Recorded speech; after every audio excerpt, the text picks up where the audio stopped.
the fucking internet. Sean Mons here with Firearms and Fitness. And again, we're bringing back just something else that's been kind of eating at me recently.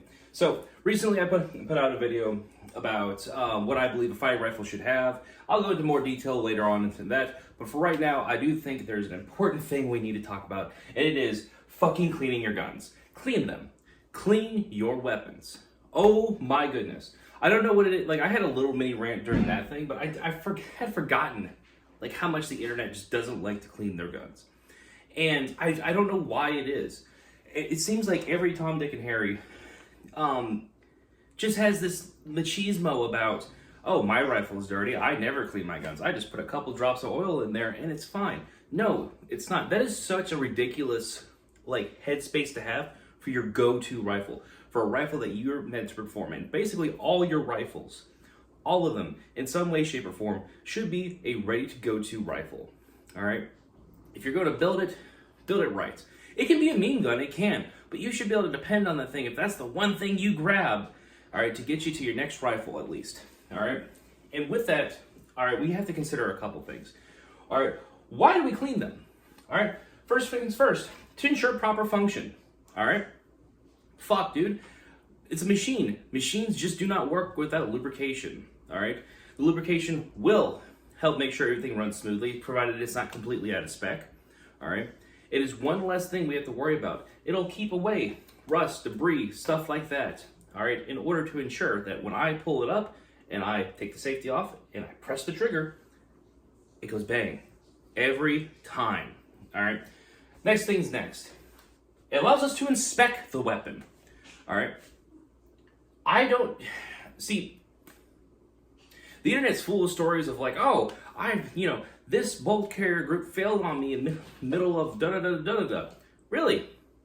I bet you there's something you could have seen beforehand. Like, I've caught 3 bolt carriers three bolts in my ARs from reputable manufacturers. BCM, one was a Daniel Defense. God, what was the other one? Can't remember off the top of my head. Either way, all right, one was a BCM, one was from Daniel Defense, all right, that I caught early and noticed that there was a hairline crack on their bolt face. What was I able to do? I was able to take that out, replace it with a different bolt, all right, send it to Daniel Defense BCM, get it replaced. Easy as that, all right? By doing this, even on cheaper builds and whatnot, you're able to foresee problems before they become true problems. All right, because if that bolt face shears off inside the weapon, well, cool. Now you have this super hard metal that's sheared off inside the lug nuts, cycle, and then get smashed back in at a weird angles to the point where you're probably going to end up with galling, all kinds of stuff. Not only that, all right, you can check your rings. All right, let me see if these will hold. Oh, nope, rings are blown out. Need to replace those. It allows us to inspect the weapon for anything that is out of spec, that needs to be respec'd, that is fine, all right? Or any problems that we may be having. What if you notice that there's rust? Why am I getting rust? All right? I haven't been using this thing in rain, humidity, or the like. Well, maybe there's something wrong with how you're storing it, all right? Maybe there's an issue with that. There's little things that we can do that allow us to narrow down problems and prevent problems, all right? So inspecting the weapon is the number 2 thing, all right? Number 3, and this is kind of low on the ground because you should be kind of familiar, but it does allow us to become more familiar with how it works, all right? It gives us an idea of how the firing process works, what interfaces with what shiny bits become shiny because of what reason, all right?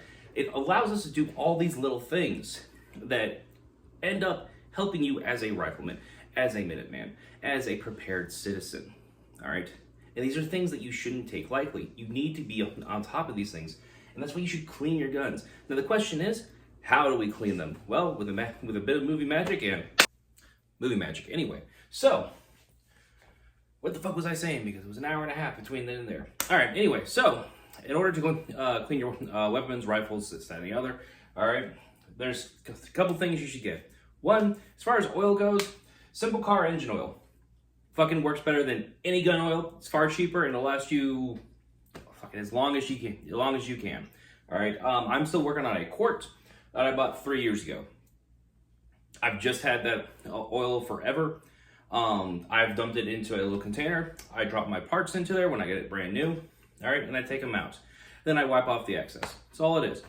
All right, so as far as that, car engine oil, synthetic works the best. I use OW20. All right, and that's how I keep my parts lubricated. Now, on the parts that get shiny, i.e. like on AR-15 BCG rails, the little 4 that are on either side, I take the tiniest, and I do mean the tiniest bit of grease, wheel bearing grease, all right? Put it on my finger, and I wipe all 4 sides, all right? It's just wheel bearing grease. That's all it is, all right? Cheap gun oil. It's all cheap. It's all the fucking same, all right? Gun oil is the fucking biggest lie that you need as a gun owner. There's nothing extra in it that prevents rust or anything like that. The oil does that itself. All right, there's no special fucking cleaner in it or anything like that. The car engine oil does itself. All right, nothing like that. Really, gun oil is a absolute fucking sham. The only thing I would use it for is using spray oil. If you don't have a bore snake, to spray down the bore, and that's it. Just to coat the bore with a little bit of oil, help protect it against stuff. If you do have a bore snake, fucking 100%, you can just use regular engine oil. All right, drag that bore snake through. Look at that, again, oiled bore. All right, next thing's next. You don't need anything special. Just buy a cheap multi-caliber kit, all right, off of Amazon. They're normally like 15 bucks, maybe 20 bucks at most, and they come with every fucking brush, bristle, patch that you can possibly think of. If you already have one of those, I recommend a USGI cleaning kit, all right? That'll clean most of your service rifles pretty well.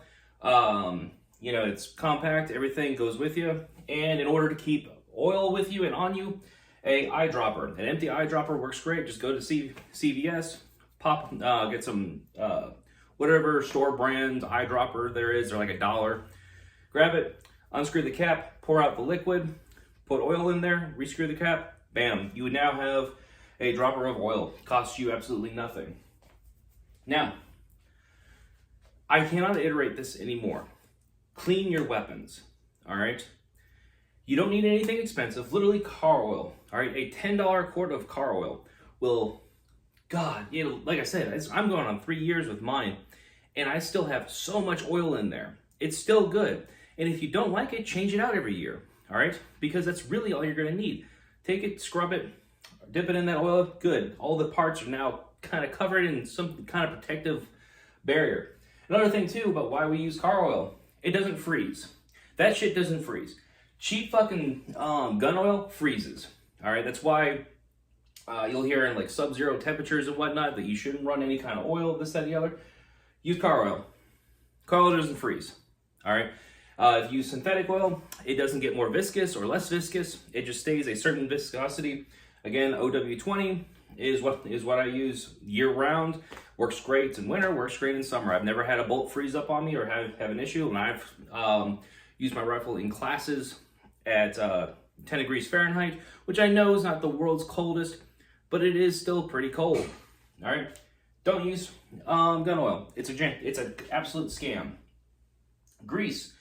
As far as using grease in the winter, I would be a little more hesitant on that. You can use the wheel bearing grease during summer months, fall months, spring. But if it starts to get below 32 degrees on the regular, I would recommend highly against using wheel bearing grease. It will get more viscous or less viscous based on the temperature, all right, which can make it harder or easier for your bolt to cycle. Again, though, if that's all you're running, you're not gonna have the end of the world. All right, if you don't want to have a wet bolt because it's winter and you know your little thing in the back of your head is crying about that, all right, cool, that's fine. Run a dry bolt with a little bit of, and I do mean the absolute smallest amount of wheel bearing grease. Like literally, all you have to do is put your finger in there, move it slightly to the left, bring it up, and that is all the grease you need, straight up, in order to grease those little rails on the inside. And if you want to, the rings on or the shiny parts on the bolt head. That's it. Don't use too much. You will, all right. Otherwise, you're just gonna. It's not gonna be the best thing for the rifle if that gets into the chamber and this, that, and the other. It's not gonna hurt anything. but it can gum up. Grease stays where it needs to stay, and that's a great thing about it. But it also will collect carbon in that area, just straight up. All right. Oil doesn't do that. Oil kind of sprays off, gets rid of the carbon with it. All right. Grease does not do that. Yeah, that's pretty much it. Clean your rifles. Clean them. Clean your pistols. Clean any weapon you have. Make sure they're clean and maintained. All right. I want you to know right now, when it comes down to it, having a functional rifle that you know is functional because you've maintained it, you've kept it in good condition and whatnot, is so much more confidence-inducing than something like, fuck, I haven't cleaned this thing in 2,000, 3,000 rounds. I mean, it worked last time I shot it. Clean your shit. Anyway, I'm Sean Mons with Firearms and Fitness. Remember, there's no such thing as cheating. There's winning and winning easier. Clean your rifles.